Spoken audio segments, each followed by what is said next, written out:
السلام علیکم ورحمۃ اللہ وبرکاتہ۔ ہماری بات چیت ہو رہی تھی تفتیش کا سلسلہ کہاں سے شروع ہوا اور تفتیش کون ادارے کیا کرتے ہیں، یعنی پولیس اور عدلیہ۔ تو ہم بات یہ کر رہے تھے کہ پولیس عدلیہ یقیناً ہمارے ممالک میں ہمارے پاس جو بکس ہے وہ ہے mostly British type of book, ہے نا، یا انفلوئنسڈ بائی برٹش رول۔ تو ہمارے پاس وہی رولس ریگولیشنس ہیں، وہی آرٹیکلس ہیں، وہی سیکشنس ہیں، لیکن اس کی ابتدا تحقیق نے یہ بتایا کہ اس کی ابتدا اسلام کے شروع دور میں ہی سے شروع ہو چکا ہے۔ ہم بات کر رہے تھے کہ پولیس کا کیا کام ہوتا ہے۔ پولیس کا کام جہاں کرمنلز کو پکڑنا ہوتا ہے، وہاں کرمنلز کی تربیت اور کرمنلز کو سمجھانے کے لیے بھی کرمنلز کو بتایا جاتا تھا کہ کرمنلز کو کس طرح سے مزید کرائم کرنے سے روکا جائے، ٹھیک ہے، اور آوارہ لوگوں کی تربیت، آوارہ لوگوں کی اصلاح،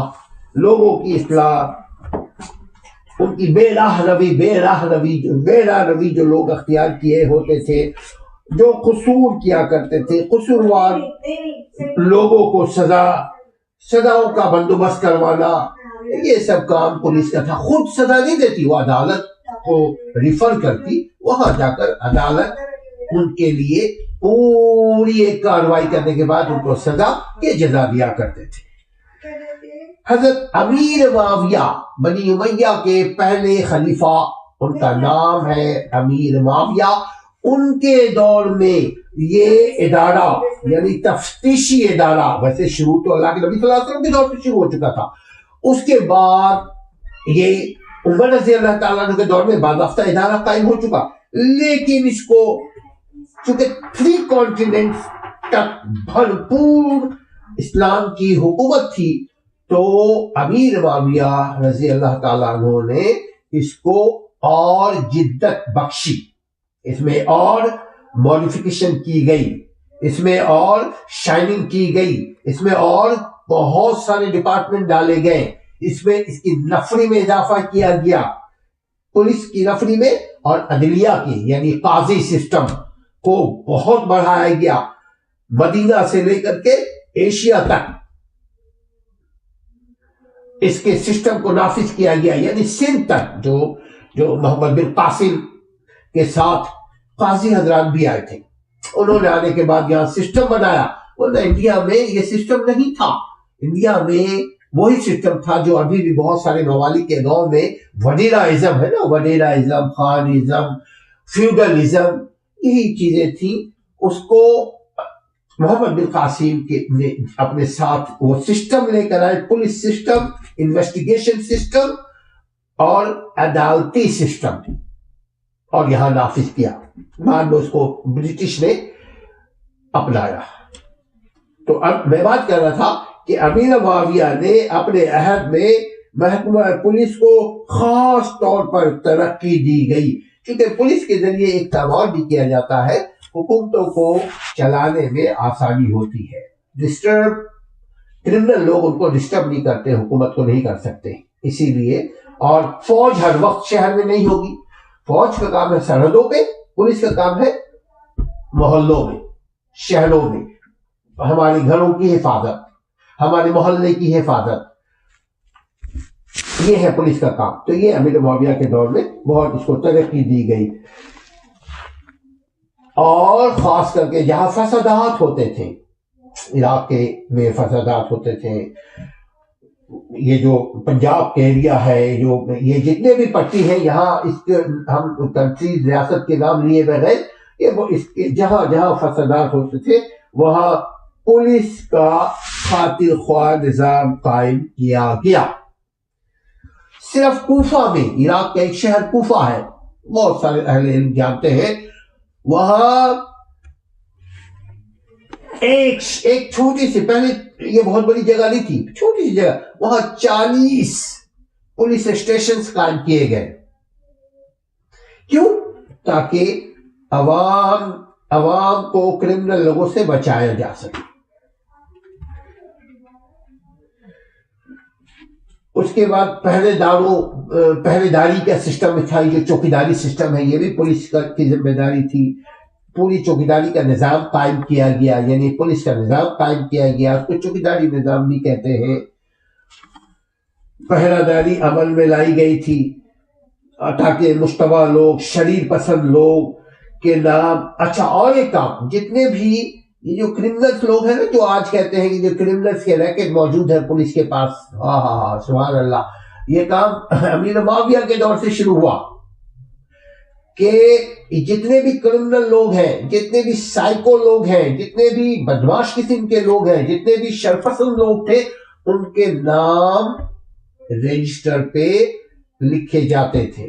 پولیس کے پاس ایک کاپی ہوتی تھی، عدلیہ کے پاس ایک کاپی ہوتی تھی، اور حکمراں کے پاس، جو بھی گورنر ہوتا تھا اس کے پاس ایک کاپی ہوتی تھی، اور پھر گورنر ایک فائنل کاپی فیڈرل کو، یعنی خلیفہ کو کے حضور پیش کر دیتے تھے. ان کے پاس بھی چلا جاتا تھا تاکہ یہ پتہ چلے کہیں کوئی واردات ہوا، کہیں کوئی مرڈر ہوتا ہے، کہیں کوئی ڈکیتی ہوتی ہے، کہیں کوئی ہائیجیکنگ ہوتی ہے، کہیں کوئی کرائم ہوتا ہے، تو پولیس ہر آدمی کو نہ پکڑے. سب سے پہلے وہ تفتیش کی سٹارٹنگ کہاں سے کرتی؟ کرمنل لوگوں سے. عام لوگوں سے بھی غلطی ہو سکتی ہے، لیکن وہ سٹارٹ کرتی کس سے؟ کرمنل لوگوں سے. تو یہ پولیس کا کام تھا. اس کی وجہ سے جرائم میں بہت کمی آئی، کیونکہ ان کا طریقہ بڑا ٹرانسپیرنٹ ہوتا تھا. اس کے نتیجے میں ہر طرف امن و امان قائم ہونے لگا، چونکہ پولیس اور عدلیہ کی محنت سے اور حکمراں جماعت کی گڈ انٹینشن کی وجہ سے، اب شہر میں امن و امان قائم ہوا. اور آج تک آپ دیکھیں، آج بھی اگر ایک پولیس کی گاڑی ہمارے کسی سٹی میں موجود ہوتی ہے تو وہ سٹی کے کرمنل لوگ جو ہیں ہوشیار ہو جاتے ہیں. اس کے بعد فوجداری معاملات میں محکمہ پولیس لوگوں سے پوچھ گچھ کر کے عدالت کے روبرو پیش کرتے تھے.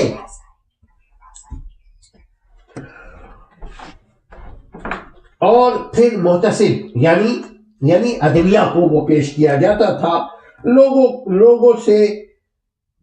لوگوں سے جرائم کے بارے میں پوچھ گچھ کیا جاتا تھا تاکہ امن رہے. جب تک پوچھ گچھ نہیں ہوگی کیسے امن رہے گا بھائی؟ عدالت مدعی اور ملزم سے دوبارہ، اس کے بعد جب پولیس پیش کرتی تھی تو عدالت مدعی دونوں فریقین سے بلا کر کے پھر دوبارہ پوچھ گچھ، انویسٹیگیشن، تفتیش عدالت کرتی تھی. پھر فیصلہ صادر کی جاتی تھی. فیصلہ ایسے نہیں ہوتا تھا کبھی بھی کہ جی شکل دیکھا اور فیصلہ ہوا. فیصلے کے لیے انصاف کا تقاضا ہمیشہ ریاست نے پورا کیا. خصوصاً اسلامی ریاست نے فیصلے کے وقت کوشش کیا گیا کہ عوام ورسس عوام اگر ہو تو بے انصافی نہ ہو.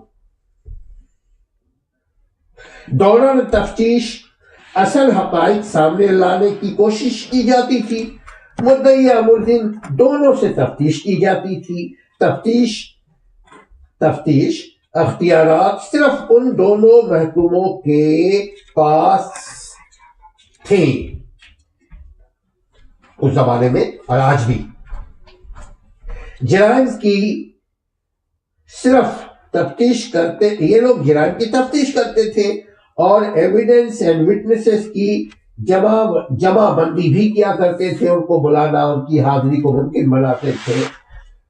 تو میں بات یہ کر رہا تھا کہ یہ پولیس کا ڈپارٹمنٹ عمر رضی اللہ تعالیٰ عنہ کے دور سے اللہ کے نبی صلی اللہ علیہ وسلم نے بھی ایک سسٹم شروع کیا، پھر وہی ویژن دیا، وہی اسی سینٹ کو لے کر کے عمر رضی اللہ تعالیٰ عنہ نے اس کو مزید اور ایک انسٹیٹیوشن کی شکل دی، پھر امیر معاویہ رضی اللہ تعالیٰ عنہ نے اپنے دور میں بھرپور طریقے سے پولیس کا نظام، عدالت کا نظام اور دونوں کے اندر تفتیشی کا عمل، انویسٹیگیشن کا عمل کو ٹرانسپیرنٹ کیا گیا۔ تو میں بات یہیں پہ اپنی ختم کرتا ہوں کہ یہ تفتیش اصل میں امپارشل تفتیش کہاں سے شروع ہوئی یہ بیان کیا جا چکا۔ اپنا خیال رکھیے گا، اگر کوئی اس سلسلے میں آپ کے پاس کوئی سوال ہو تو اس کے کمنٹس باکس میں آپ